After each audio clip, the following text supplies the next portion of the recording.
En nou kyk hy na die een en hy sê iets van haar. Openbaring 14 vers 10. 'n baie ernstige waarskuwing. As jy van daai wyn gaan drink, sal hy self ook drink van die wyn van die grimmigheid van God, wat ongemeng ingeskink is in die beker van sy toorn, en hy sal gepynig word met vuur en swaal voor die heilige engele en voor die lam.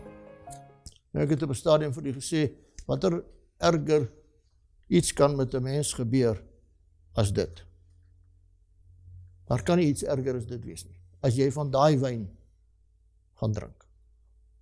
En dan kyk hy na die ander kant toe, en hy sien die ander vrou, en hy sê, hier kom die leidsaamheid van die heiliges te pas. Hier is hulle wat die gebooie van God en die geloof van Jesus bewaar.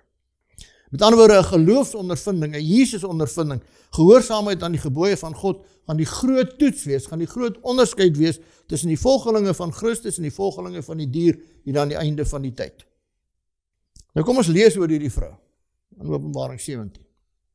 En een van die 7 engele met die 7 skale het gekom, met my gespreek en gesê, kom hierheen, ek sal jou toon die oordeel van die sedelose vrou wat op baie waters sit, met wie die konings van die aarde onsedelik verkeer het, en die bewoners van die aarde het dronk geword van haar wyn, van die wyn van haar onsedelikheid.